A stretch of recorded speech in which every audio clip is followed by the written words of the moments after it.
হরে কৃষ্ণ। আপনাদের সবাইকে আমাদের এই চ্যানেলে সুস্বাগতম। মোক্ষদা একাদশীর ব্রত পালন করতে হবে 1 ডিসেম্বর 2025 অর্থাৎ সোমবার।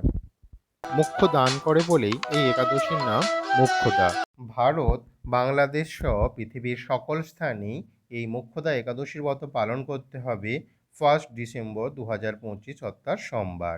অঘ্রাণ মাসের শুক্লপক্ষের একাদশী মোক্ষদা নামে পরিচিত। এই একাদশী আমরা এই মোক্ষদা একাদশীর ব্রতমাহাত্ম্য সম্পর্কে আলোচনা করব। মোক্ষদা একাদশীর দিনই শ্রীকৃষ্ণ ভগবদ্গীতার দিব্য উপদেশ অর্জুনকে দান করেছিলেন, আর স্বয়ং শ্রীকৃষ্ণের মুখ নিঃসৃত এই ভগবত গীতার জন্ম হয়েছিল। আমরা এটাও বলতে পারি ওই দিন ভগবদ্গীতার জন্মদিবস। শ্রীকৃষ্ণ আর ওনার নামের মধ্যে যেমন কোনো পার্থক্য নেই, ঠিক সেই রকমই ভগবদ্গীতা ও ওনার মুখনিঃসৃত বাণীর মধ্যেও কোনো পার্থক্য নেই। ভগবদ্গীতার সমস্ত বৈদিক গ্রন্থের সার। ভগবদ্গীতা এমন একটি গ্রন্থ যার জন্মজয়ন্তী পালন করা হয়।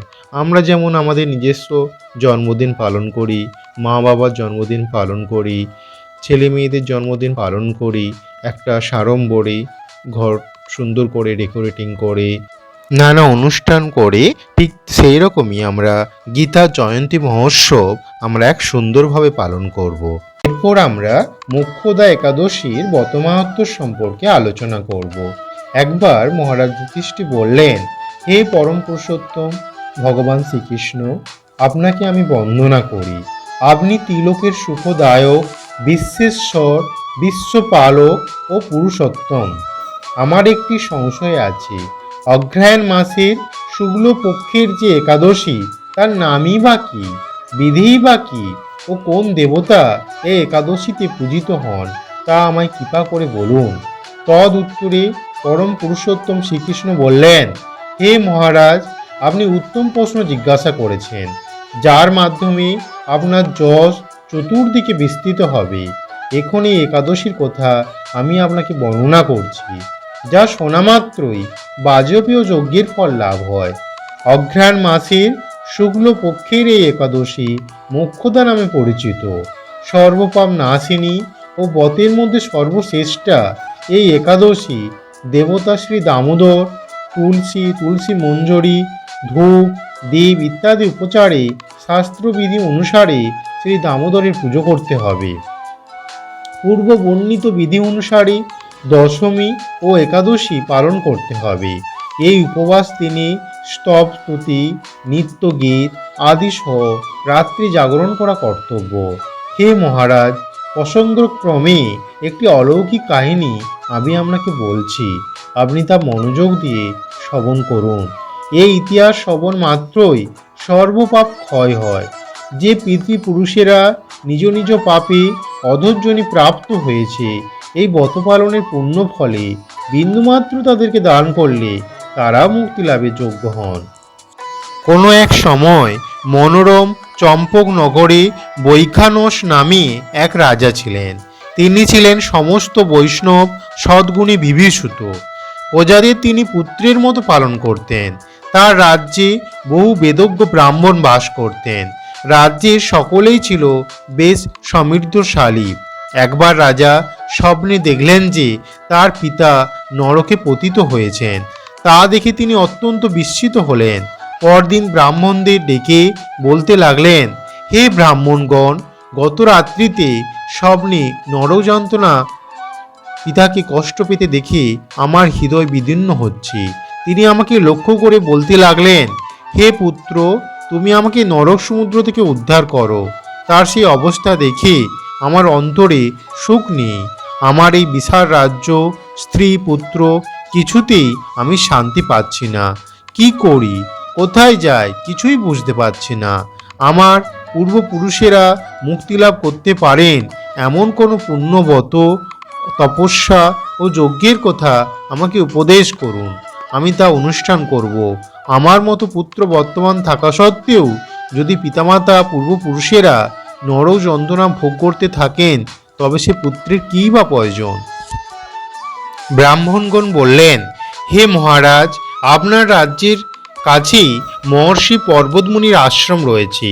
তিনি টিকালজ্ঞ, তার কাছে আপনার মুক্তির উপায় জানতে পারবেন। ব্রাহ্মণদের উপদেশ শ্রবণ করে মহাত্মা বৈখানস তাদের সঙ্গে নিয়ে সেই পর্বত মুনির আশ্রমে গমন করলেন। তারা দূর থেকে ঋষিবরকে ষষ্ঠাঙ্গে প্রণাম করে তার কাছে গেলেন। মুনিবর রাজার কুশল বার্তা জিজ্ঞাসা করলেন। রাজা বললেন, হে প্রভু, আপনার কৃপায় আমরা সবাই কুশল। তবে আমি একদিন স্বপ্নযোগে পিতার নরযন্ত্রণা ও কাতর আর্তনাদ শুনে অত্যন্ত দুঃখিত ও চিন্তাগ্রস্ত হয়েছি।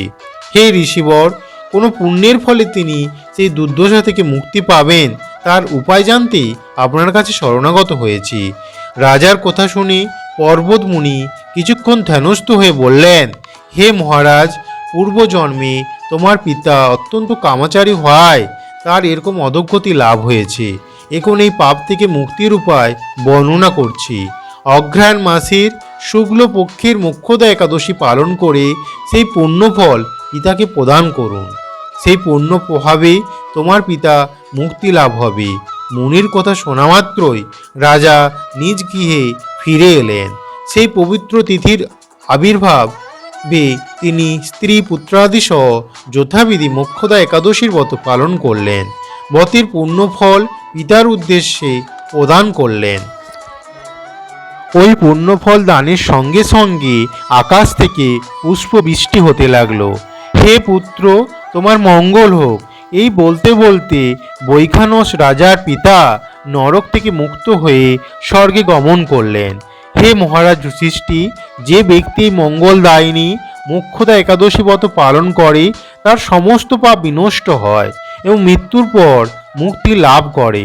এই ব্রতের পুণ্য সংখ্যাও আমি জানি না। চিন্তামণির মতো এই ব্রতটি আমার অত্যন্ত প্রিয়। এই ব্রত কথা যিনি পাঠ করেন এবং যিনি শ্রবণ করেন উভয়েই বাজপেয় যজ্ঞের ফলপ্রাপ্ত হন। হরে কৃষ্ণ।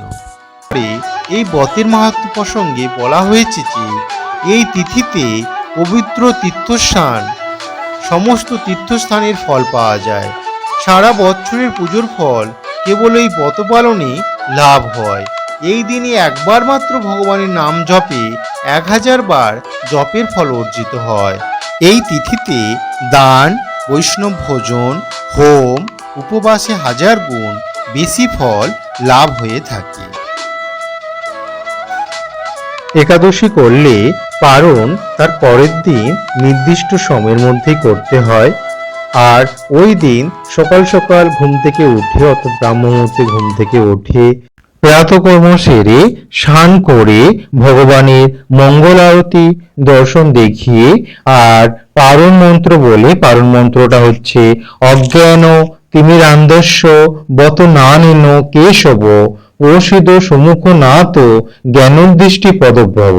এই পারণ মন্ত্রটি 3 বার বলে আর একাদশীর ঠিক পরের দিন অর্থাৎ 2 ডিসেম্বর 2025 মঙ্গলবার সকাল 6টা 1 থেকে সকাল 9টা 37-এর মধ্যে আমাদের এই মোক্ষদা একাদশীর পারণ সম্পন্ন করতে হবে। আমাদের একটা নির্দিষ্ট সময়ের মধ্যেই পারণ সম্পন্ন করতে হয়।